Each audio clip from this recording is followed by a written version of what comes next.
conversation that in some ways kind of feels like it's been years in the making. We've had conversation over the years about getting this fellow onto the evening show, but he's kind of a stalwart of the morning show, and of course, this is a longer week and a longer show for the Mountain Morning Show, so I kind of like to make sure that the folks who are regulars on this program get to spend their time here and be respectful, since I've only got 4 shows a week in the evening. That being said, he's a guy that everybody knows around this town to say iconic and closely identified with Park City. Certainly would be apt descriptions. It's Mountain Trails time, and this is Charlie Sturgis. Good morning, brother. How are you? Nice to see you. I'm good. Happy New Year. I haven't seen you in quite a while. It's been a while. Yeah. Happy New Year's to you. That's yeah. Things are going along. You know, crazy winter. You know, craziest winter. Is this the craziest winter you've had? I mean, I'm moving it into the top 3 slot somewhere. Yeah. I've been here 40 years. I've seen some bad winters. And do either of the other 2 in your top 3, are those crazy snow winters where like the town was kind of brought to a halt? No, no, I'm not just going. So let's just go crazy bad winters. Okay, crazy bad. Yeah, fair enough. Yeah, fair enough. This is as little snow I think I've seen in a long time, and I've lived and died by the snow thing as as a store owner here and whatnot, but and certainly as a ski enthusiast. So this I went out of bounds the other day, 9,800 feet. There was 2 feet of snow on the backside here on the Wasatch back. That's not a lot for January. Yeah, that's really crazy. Pretty sketchy. And in Round Valley, for the second time this year, we've actually turned off our machines and walked away.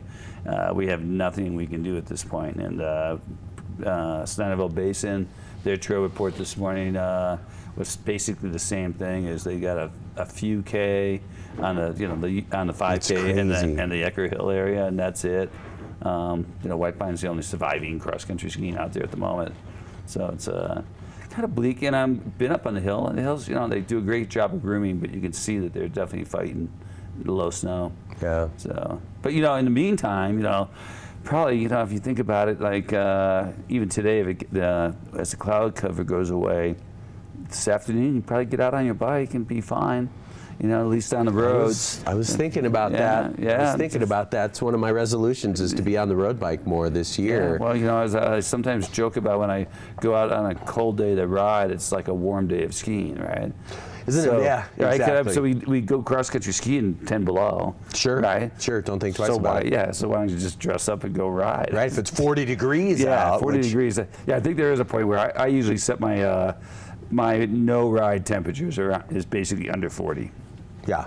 At that point, it's kind of like, yeah, whatever. Go work out indoors or something. Go climb or something. So, sure. But there's lots of entertaining things to do in town. So I think that's true. People just, if you're here visiting, take advantage of the opportunity to go do a couple other things and look around. There's climbing opportunities, good fitness facilities. There's a lot of different snowshoeing, hiking opportunities. Especially the hiking opportunities are particularly good right now. Yeah, absolutely. Just because the trails are packed down. You don't really need snowshoes. You might need spikes, if your little yak tracks or something. Sure, how far up you're going. Yeah, you might go get out there and see some moose wandering around and stuff like that. So, which is cool. And and the elk herds are wandering around out in Round Valley and stuff. So there's other stuff as well. That's true. And we haven't seen. I'm always kind of keeping an eye on Park Record if they got some photographs. If somebody submits photographs, if they've seen some moose out, and it's always for me, it's still a dramatic thing. It's a gigantic animal and a really fun and cool thing that we get to experience here. And I haven't really seen any pictures, so maybe I saw 2 yesterday as nice. I skidded up to the Angle station early morning, and when I came back down, there were 2 moose coming across the ski run. It was nice, always fun. So. Yeah, absolutely. And I've had in my neighborhood, which is just over here in Park Meadows, I've had a bald eagle kind of just hanging around. Oh wow! And that's pretty cool. This is sort of this small herd of ducks that hang out. I'm going, oh, is that what he's? Just a little get together here. Kind of all the wrong ways. Not in a good way for the ducks. Not in a good way for the duck. Yeah, Funny. exactly. But anyhow, so things are going on out there, and you just gotta kind of bide our time, and hopefully it'll get snowing. And I have to imagine, and I've always thought of Park City as no matter what happens in sort of the first half or 2/3 of the winter, that we can always get some really good snow later on in the springtime. So, you got any other things coming up? What else is?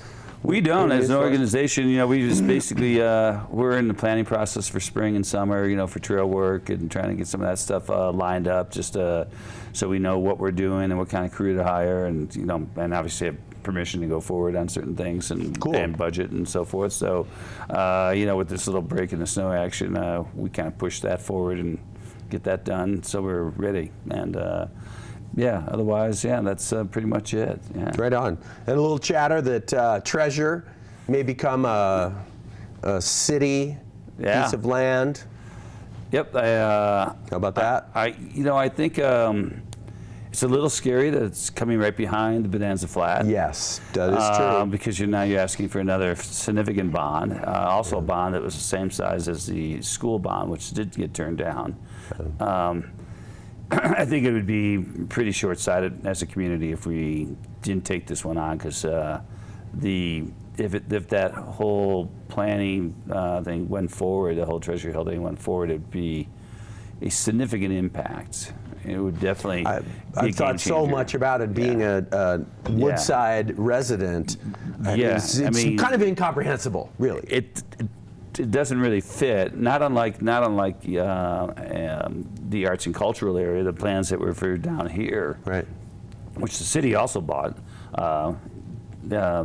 Those plans were really big, and you sit there and go, well, how does all that traffic and everything come and go, And then if you stick it in something similar into Old Town and start thinking about the traffic instead of you sitting there, it's sort of mind-boggling to imagine it being able to work. If you've ever been down to Telluride, Telluride's a total box canyon. Well, our Old Town is basically a box canyon, like totally. Telluride, absolutely. Except that we probably have more than a road in and out of there. Barely, but we do. Telluride just has one. That's crazy. But it seems like it'd be a pretty big impact. Well, and especially I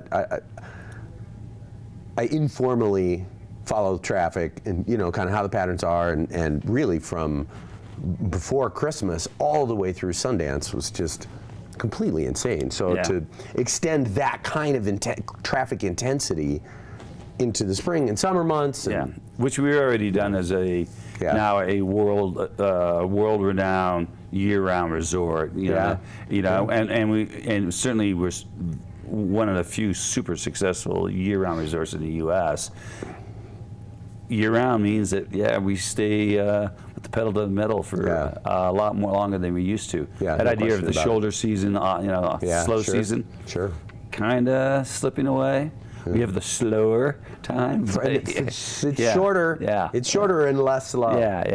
So, anyways, it's crazy. It is a little crazy, but we are still actually blessed to be in Park City and live here. No question about it. No question about it. So. Happier to be here than I've ever been. Yeah, exactly. So. Right on.